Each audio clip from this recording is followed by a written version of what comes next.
Igualatorio Cantabria, más cerca que nunca. Esentia, nueva póliza de atención esencial, desde 22 € sin copagos. 942-229-600.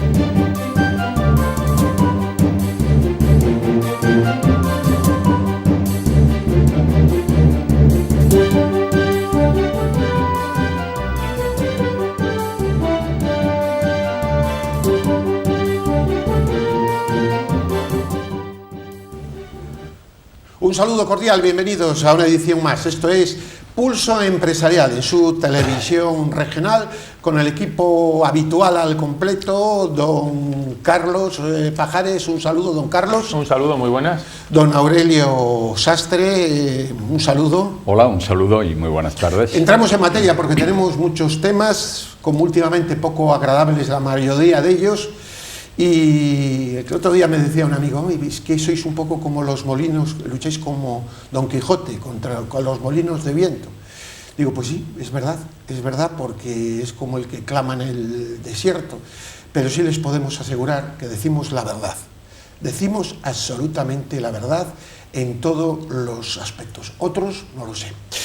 Según recoge un informe titulado 45 años de evolución económica y social de las comunidades autónomas, periodo 1975-año 2020, que ha elaborado el Consejo General de Economistas de España en colaboración con las cámaras de comercio de todo el país, nuestra comunidad, Cantabria, ha sido la comunidad que menos creció el PIB por habitante en los últimos 45 años. Un 1,90%.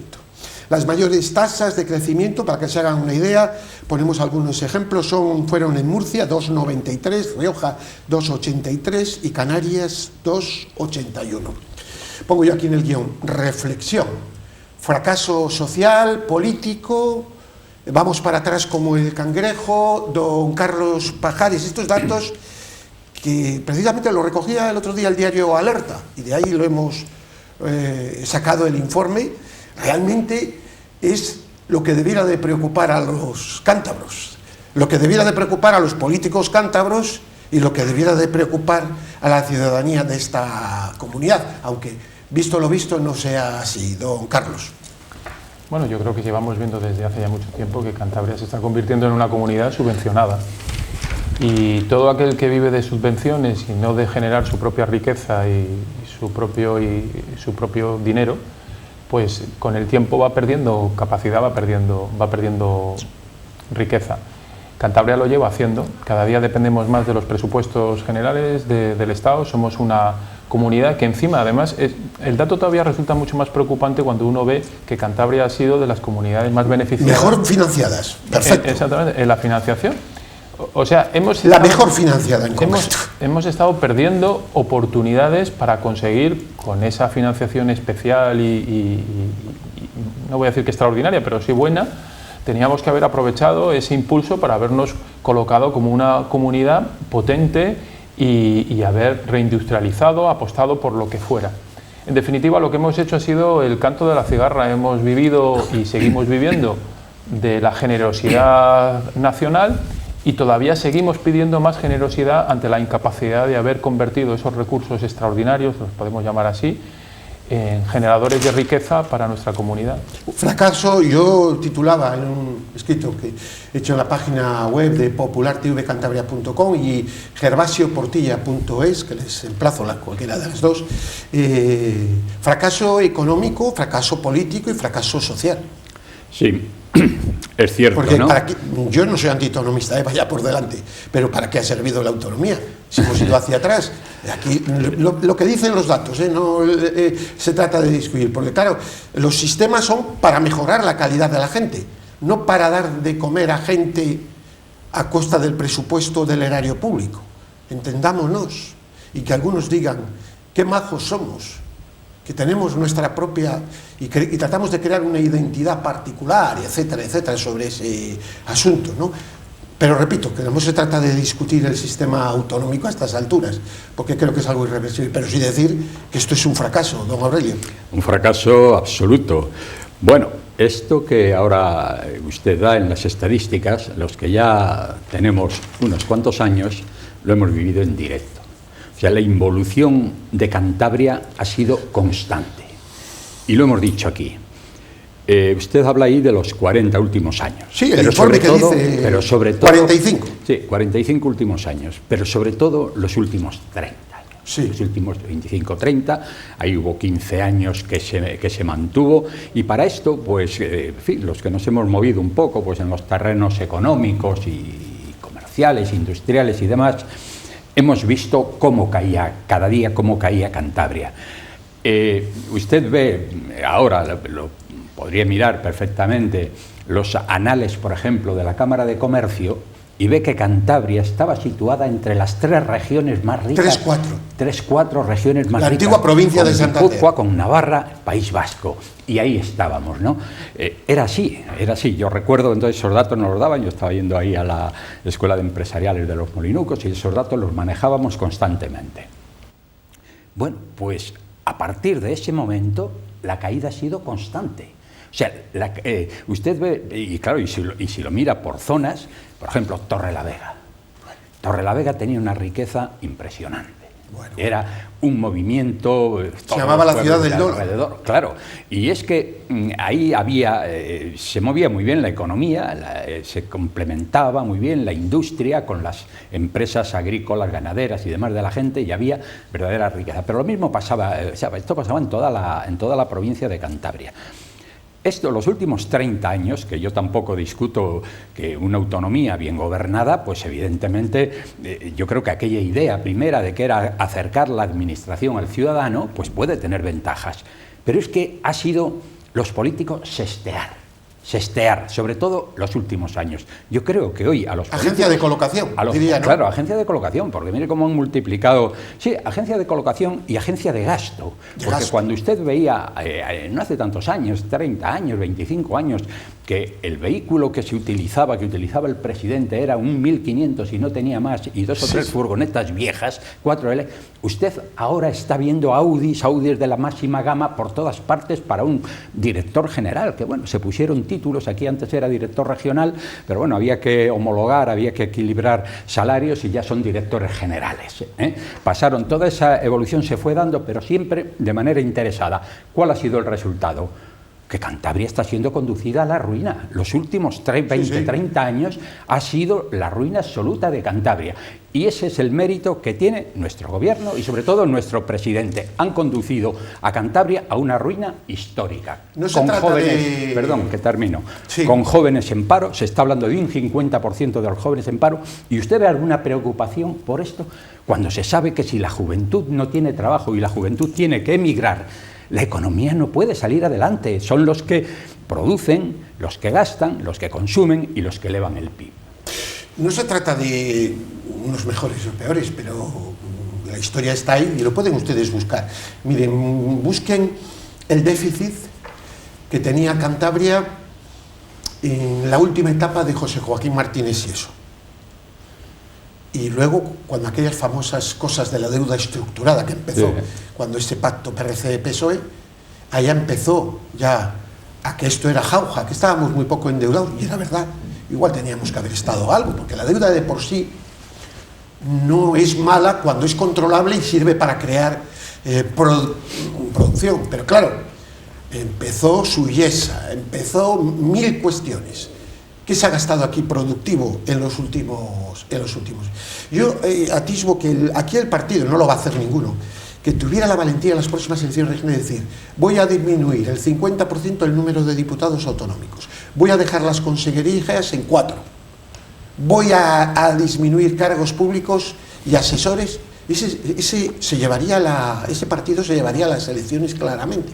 Lo que pasa es que como los partidos son agencias de colocación ahora mismo, pues con magníficos sueldos, pues son una rémora para la sociedad, son un auténtico lastre. Hoy el problema Y el problema en sí mismo se ha convertido, y lo digo así claramente, la clase política, el sistema político, y no se trata de individualizar, en un problema, don Carlos, en sí mismo para la sociedad. Hombre, es que además el problema, cuando el objetivo es ganar elecciones y prometer es fácil y sencillo, y luego entendemos que lo prometido, llevarlo a la práctica, pues con sus dificultades, se hace en mayor o menor medida, porque como no cuesta, pues al final lo que vas dando, lo vas dando, pero luego es muy difícil de quitar. Y cada día, en cada elección, en cada proceso electoral y en cada gobierno vamos descubriendo que vamos alcanzando lo que para ellos son grandes hitos, pero que no suponen más que incremento de gasto y pocas veces o casi nunca productividad y creación y generación de riqueza. Don Carlos, usted que conoce muy bien el tema de lo que supone la deuda, explíquelo a los televidentes lo que supone la deuda ya en el presupuesto que tenemos que pagar, que eso pues, se evita de otras cosas. Sí, pues en Cantabria ahora mismo la partida más grande se la lleva Sanidad. La segunda partida más importante es Educación, teniendo en cuenta que Universidades está fuera de esa partida, está en otra partida distinta, igual que Investigación. Y la tercera partida prácticamente lo mismo que Cantabria gasta en dar educación a sus escolares, desde educación infantil ya antes que las guarderías estas de 2 años hasta los niños en bachillerato, la deuda cuesta prácticamente lo mismo y creciendo. O sea, la deuda de Cantabria, lo que se paga de deuda de Cantabria, la deuda acumulada, dentro de poco va a ser la segunda partida más importante de gasto de Cantabria. Así es como estamos. Es imposible gestionar una comunidad autonómica donde prácticamente ya tu tercero, para convertirse en tu segundo gasto, es pagar la deuda, pagar intereses de deuda. O sea, eso es inasumible. Pues algo similar está pasando en España, porque a mí vi estos datos y me dejó ya tan preocupado, y pues titulaba aquí, vamos como el cangrejo. Vamos a lo que es España en su totalidad. El PIB de la República Checa, antiguo país del bloque soviético, comunista entonces, bueno, pues el PIB de la República Checa por habitante, ojo, en poder adquisitivo, que es al final lo que vale, ya nos supera. ¿Quién lo iba a decir? Es verdad que el PIB per cápita todavía real, España sigue por delante con cierta distancia, pero realmente lo que importa es la capacidad de gasto de los ciudadanos. Es decir, que esos países que estaban como en la galaxia, la segunda galaxia, y no voy a decir que haya otros países que vienen muy fuertes, como Polonia, etcétera, que nos van a separar. Esta mañana escuchaba, España estaba no hace tantos años en la 8ª potencia de PIB mundial. Ahora estamos la número 14. Y aquí estamos hablando de, bueno, no sé de qué estamos hablando. Ya incluyo a todos los partidos políticos y a los medios de comunicación. Estos datos son, a mí como dirigente político me daría una vergüenza salir en las pantallas de televisión mintiendo a todas horas y me iría para casa, de verdad, es vergonzante esto.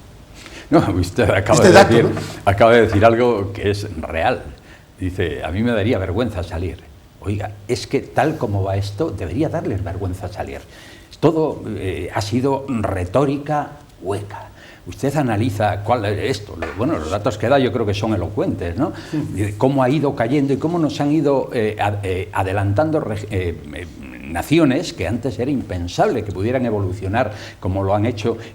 Y usted ve a los políticos sacando pecho, pero si debían estar avergonzados. O sea, deberían salir avergonzados viendo cómo ha ido la economía de Cantabria, pero además cómo ha ido incluso de España, cómo ha ido incluso, pues eso, la evolución social.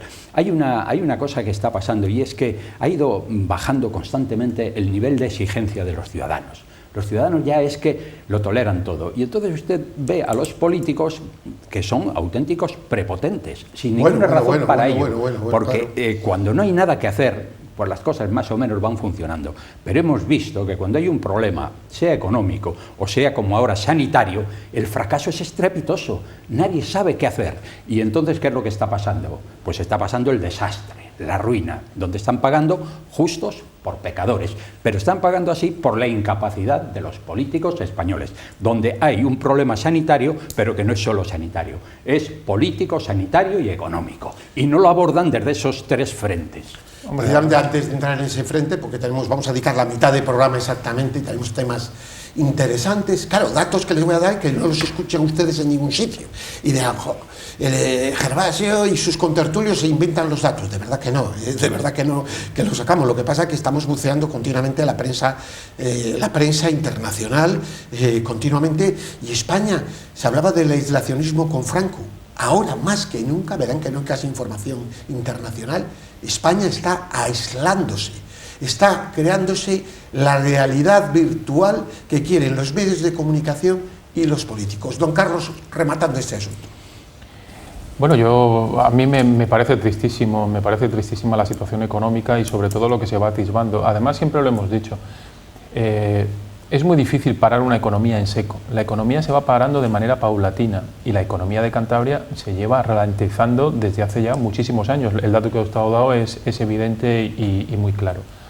Y el problema, lo más preocupante de todo esto es que no se ve encima de la mesa propuestas para revertir esta situación, sino todo lo contrario. Lo que se ven encima de la mesa son propuestas que van a seguir y que siguen ahondando en las dificultades económicas que arrastra Cantabria. No se ha puesto encima de la mesa, y en una situación como la de la pandemia más todavía, el querer hacer un cambio estructural importante en nuestra economía, que lo necesitamos como el comer. Yo siento, por ejemplo, con tristeza declaraciones. Ahora ha habido una sentencia en la que se vuelve a mantener otra vez la hostelería cerrada. Hablamos ahora mismo, en cuanto acabe usted con este tema, si le parece. Vale, podemos dejar. Sí. Vale, pues acabe. ¿Tiene alguna cosa más? No, simplemente decir que ante una situación dramática de un sector importantísimo en nuestra economía, que lo está pasando muy mal, que se la está llevando a la quiebra, pues... Bien. Pues bueno, pues ves declaraciones por parte de los políticos que no voy a decir que se alegran, pero que no ponen encima de la mesa soluciones ante una realidad tan sumamente lamentable. Bien. Pues vamos a entrar en este tema. Yo ayer me llevé un disgusto fuerte. Soy de los que creo que es fundamental el Estado de Derecho y hay que seguir las sentencias y las respetaremos siempre, los que estamos aquí. Nos guste o no nos guste, como en este caso, o no la entendamos, porque lo peor servicio que pueden hacer los jueces es que los ciudadanos que estamos medianamente informados no entendamos la sentencia, pero a pesar de ello hay que respetarla. Vaya eso por delante.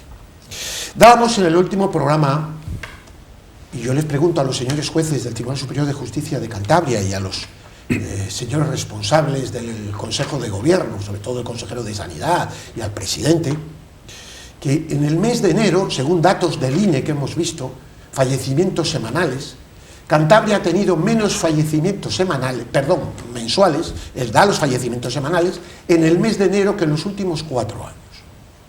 Hemos visto que los fallecidos de diciembre, esa ola tremenda, son similares a los de los últimos 4 años. Por lo tanto, objetivamente, me voy a intentar explicar bien, no hay ninguna pandemia. La pandemia es cuando los muertos, es decir, desde el punto de vista objetivo, no. Es verdad que ingresan personas que incluso fallecen por neumonías bilaterales graves o muy graves, y que eso es un tema a investigar y a trabajar. Pero objetivamente en el número de muertos no existe.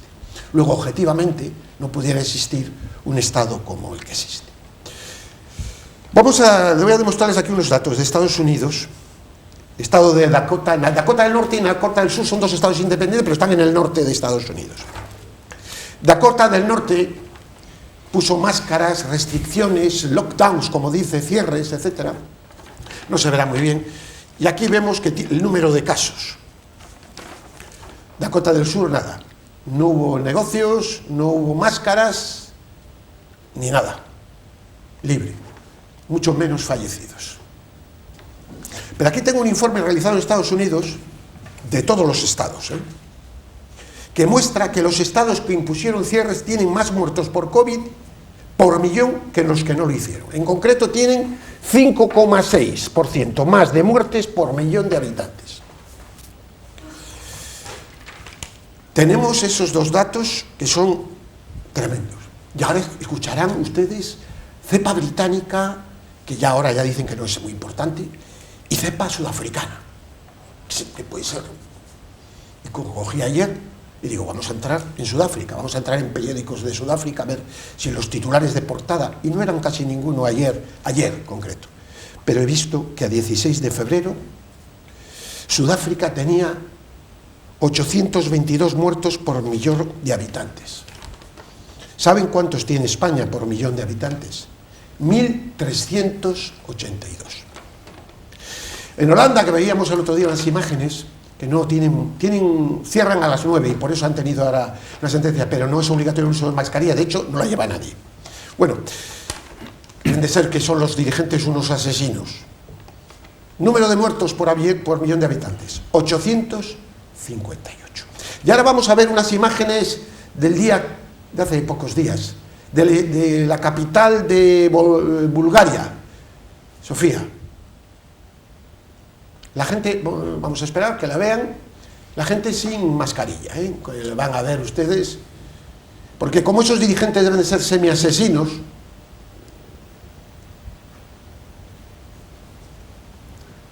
el otro día les aportamos datos.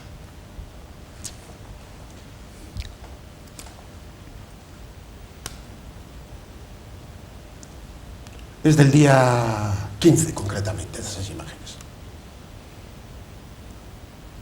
La gente tranquilamente en las plazas, y a pesar del frío que hace, sin mascarilla. Bien.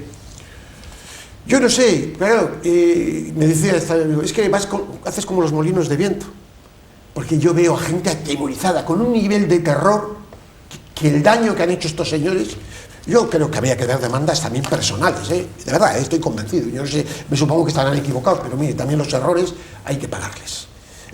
Porque si Cantabria tiene, estos son datos oficiales, al día 15, total pacientes 150, número de pacientes en la UCI, 27, camas ocupadas, 20,77 por COVID. Y los señores magistrados dicen que la hostelería tiene que estar cerrada en el centro, pero de verdad, yo ya no voy a comentar más, porque creo que esto se comenta por sí solo, y ahí hace falta nada más. Yo les digo a los televidentes, no se crean todo lo que dicen, no digo que no se lo crean, digo que no se crean todo, cuestionen todo, porque sean políticos lo que lo dicen, lo tienen ustedes que poner en cuarentena. Es decir, porque vemos que esto hoy ya, precisamente hoy, esta mañana, la Organización Mundial de la Salud, que hace 7 días, decía que lo de Wuhan había salido posiblemente podía ser de productos en frigorífico que habían llegado a China, y ahora lo niega radicalmente porque claro, ya están fuera de China y precisamente uno de los miembros de la delegación ha dicho que cada vez están más convencidos que eso partió del laboratorio de Wuhan, y las declaraciones no las verán ustedes, pero están en la red, las pueden buscar. Entonces aquí hay tantos misterios que pongan ustedes todo en cuestión. Yo ya me he pasado, yo creo, con estos datos, y empiezo, don Aurelio, y me prometo que me callo. Bueno, yo creo que aquí empezaba usted hablando de los políticos. Hay una endogamia política absoluta. Hoy ya la política no está orientada hacia la gente y hacia el ciudadano para mejorar sus condiciones de vida y su situación. Está orientada hacia ellos. Hay una endogamia total. Los políticos solamente se ponen de acuerdo y no hay problemas cuando se tienen que subir su sueldo. Entonces usted ve que nunca tal. En cuanto a las medidas económicas, bueno, yo creo que este gobierno, otros gobiernos, hoy tienen el enorme mérito de haber arruinado a miles, a millones de familias. Pero arruinados no solamente por un momento, porque claro, dicen, damos créditos. Pero un crédito supone un endeudamiento por varios años que ahora tienen que pagar y que con su marcha normal, con las limitaciones y con las cosas que un tema sanitario puede exigir, no hubieran llegado a esa situación tan dramática como la que está viviendo hoy la hostelería. Y en un momento donde ya los datos empiezan a ser pues asumibles, que deberían estar los políticos, yo creo que deberían tener verdadera avidez por haber llegado a estos datos para poder resolver el problema económico de todas esas miles de familias, pues resulta que no, que siguen R manteniéndose así.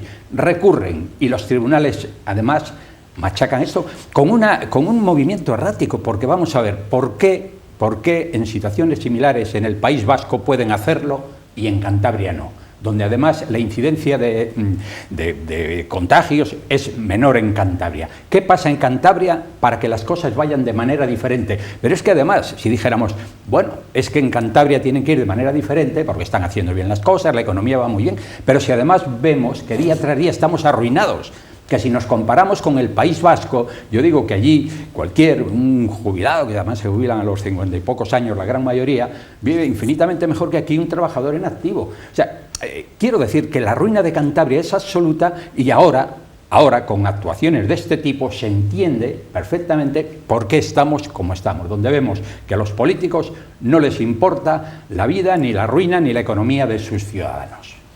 Don Carlos. Yo por creer puedo llegar hasta creer que lo están haciendo muy bien.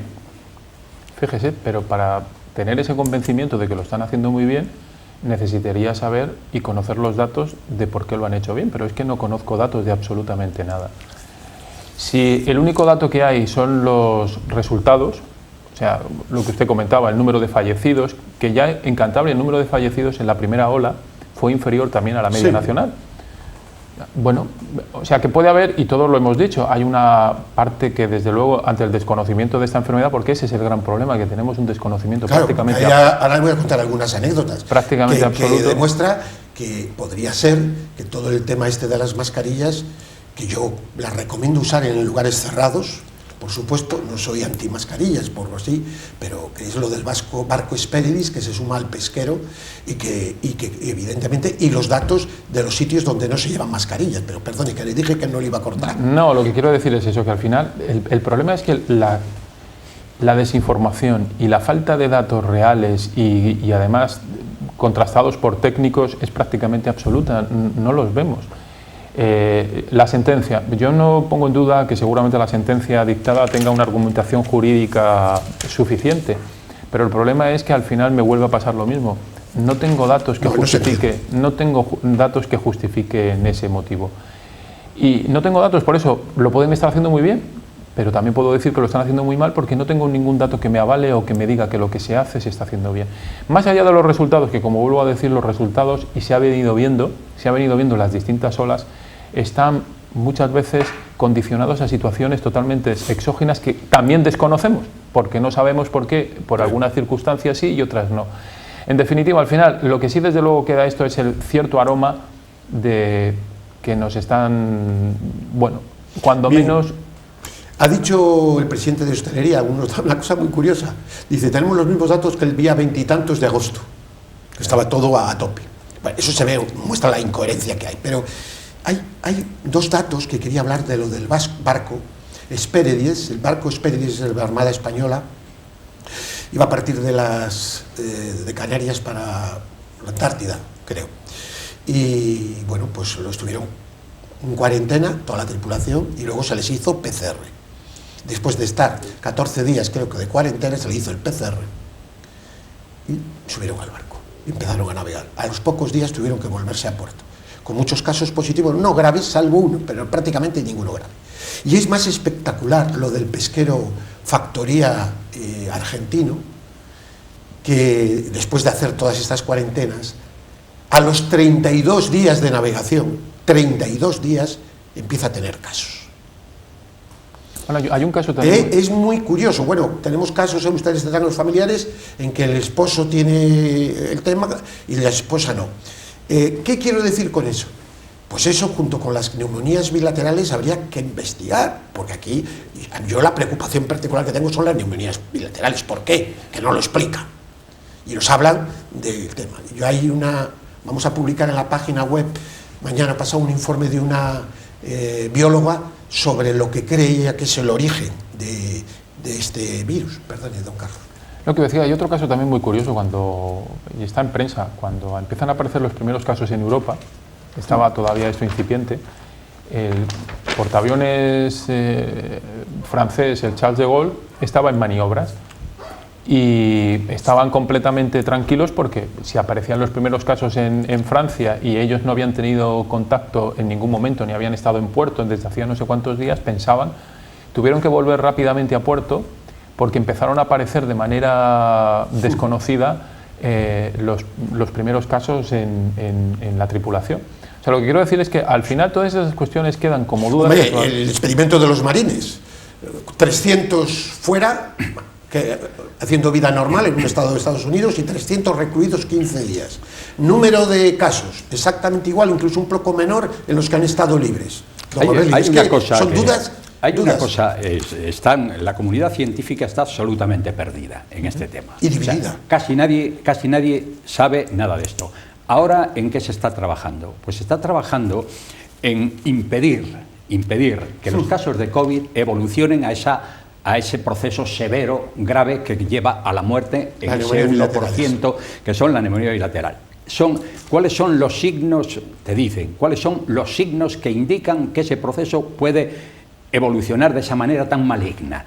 Bueno, pues se conocen perfectamente, aparte de la fiebre y tal, se empieza con la saturación de oxígeno, y eso lo ven casi el primer día. Es decir, que ese proceso de cuando alguien va con fiebre, bueno, váyase para casa y si usted nota que se ahoga, vuelva por aquí. Generalmente cuando vuelve ya ese proceso es casi irreversible, se ha iniciado esa neumonía bilateral. Entonces hoy la comunidad científica está trabajando en esto, pero además es que no tienen ninguna experiencia prácticamente hoy en lo que son las epidemias y lo que son las pandemias, porque a mí me hace mucha gracia cuando se habla, aquí la gente se pasa del 18 a luego a esta que hubo del SARS-CoV-1, se pasan y se olvidan de una pandemia en la que no hubo ni prensa ni política, que solo fue la comunidad médica quien lo resolvió, que fue la del 57-58. Lo hemos dicho aquí, los datos. El H2... Que había más muertos en España que ahora. La gripe asiática, el virus H2N2.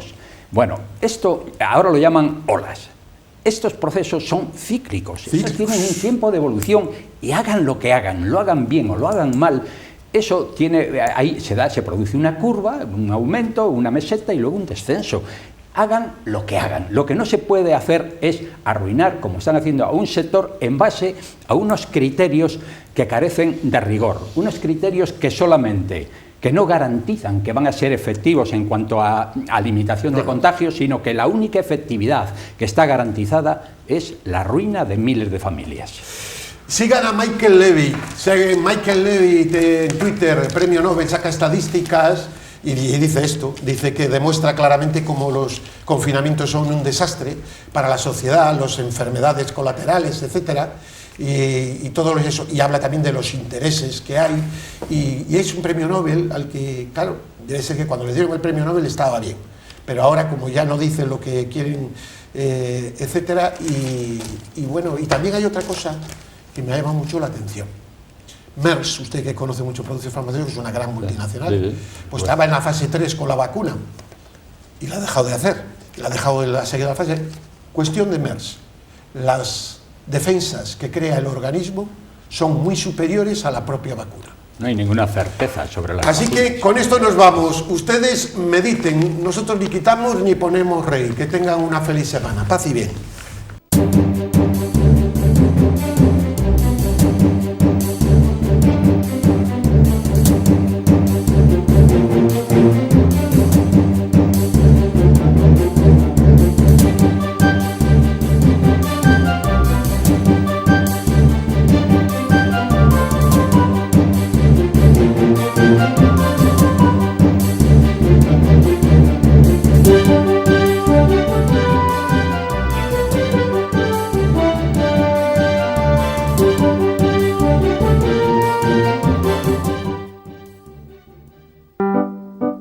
Igualatorio Cantabria, más cerca que nunca. Esentia, nueva póliza de atención esencial, desde 22 € sin copagos. 942 229 600.